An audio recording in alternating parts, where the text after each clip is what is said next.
Friends, आज हम लोग जियोथर्मल एनर्जी के बारे में बात करेंगे। जियोथर्मल एनर्जी पे UGC net JRF frequently questions पूछ रही है।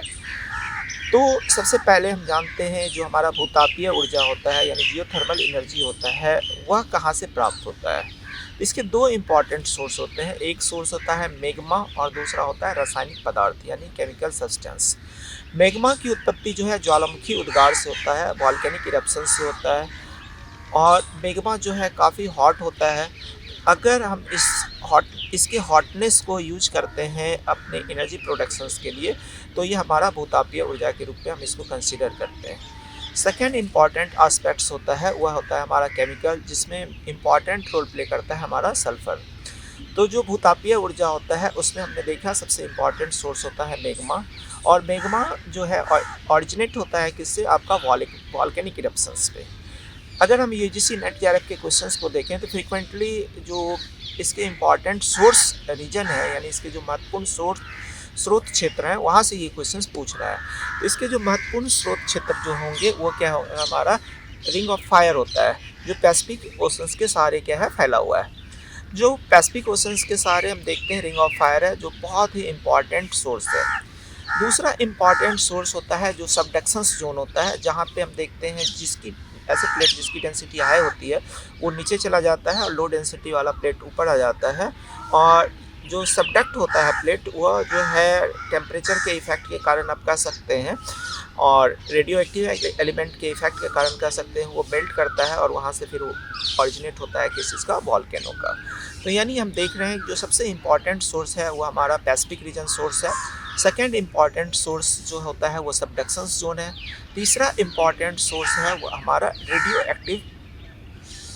एक्टिव पदार्थ है यानी रेडियो एक्टिव एलिमेंट्स हैं। आप जानते हैं कि रेडियो एक्टिव एलिमेंट्स जो होता है खुद ब खुद अल्फा बीटा गामा रेज को क्या करती है, रिलीज़ करती है और एक बहुत इम्पॉर्टेंट एनर्जी का सोर्स है। और इसी रेडियो एक्टिव एलिमेंट को हम लोग न्यूक्लियर एनर्जी में भी यूटिलाइज करते हैं। तो यहाँ पे हम लोग देखते हैं कि जो हमारा बहुत इम्पॉर्टेंट सोर्स है एनर्जी का, जियोथर्मल एनर्जी, उसका इम्पॉर्टेंट सोर्स कहाँ पे मिलता है, हमारा रिंग ऑफ फायर में मिलता है यानी पैसिफिक रीजन में मिलता है। सेकेंड इम्पॉर्टेंट रीजन जो है वो हमारा सबडक्शंस जोन है। थर्ड इम्पॉर्टेंट रीजन जो है जहाँ पे रेडियो एक्टिव एलिमेंट्स मिलते हैं वहाँ पे मिलता है। बात करते हैं हिमालयन रीजन पे, जिसको यूजीसी ने अपने ऑप्शंस में यूज किया है कि हिमालयन रीजन जो है रिंग ऑफ फायर के अंदर कंसिडर नहीं होता है। हिमालय रीजन्स के जो भी जो है, जैसे कि मान लीजिए आप हिमाचल प्रदेश का बात करते हैं या उत्तराखंड का बात करते हैं, इन रीजन में जो जियोथर्मल एनर्जी जो प्राप्त होता है वह मेनली जो हमारा केमिकल सब्सटेंस के माध्यम से मिलता है। यानी कि जो वहाँ पे वाटर जो है गर्म जल का जो स्रोत है जिसमें केमिकल सब्सटेंस मेनली आपका सल्फर वगैरह पाया जाता है, तो वहाँ पे आपको उसके माध्यम से आपको क्या मिलती है, आपका जियोथर्मल एनर्जी की प्राप्ति होती है। तो इस तरह से हम लोग अगर कंक्लूड करना चाहें तो जियोथर्मल एनर्जी जो है दो तरह से प्राप्त हो रहा है। सबसे इम्पॉर्टेंट सोर्स है आपका magma and second important source है वो केमिकल सब्सटेंसेस। मैग्मा की उत्पत्ति में रेडियो एक्टिव एलिमेंट्स की एक बहुत इम्पॉर्टेंट रोल होता है। सबडक्शंस प्लेटों के सबडक्शंस का इम्पॉर्टेंट रोल होता है।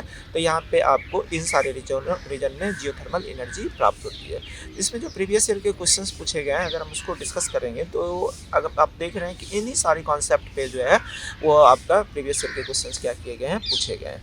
तो जो प्लेट टेक्टोनिक्स थ्योरी का कॉन्सेप्ट है वहाँ पे आप सबडक्शन जोन को देख रहे होते हैं, रेडियो एक्टिव एलिमेंट्स को देख रहे होते हैं। तो हिमालयन रीजन जो है यह जो है आपका वॉल्केनिक रीजन नहीं है, लेकिन फिर भी यहाँ पे जियोथर्मल एनर्जी प्राप्त होती है। तो इसका मेन कारण है यहाँ पे केमिकल सब्सटेंस, मेनली आपका सल्फर की प्राप्ति इस एरिया में आपको क्या प्रोवाइड करती है, जियोथर्मल एनर्जी प्राप्त करती है ना। Thank you so much. लाइए दोस्त।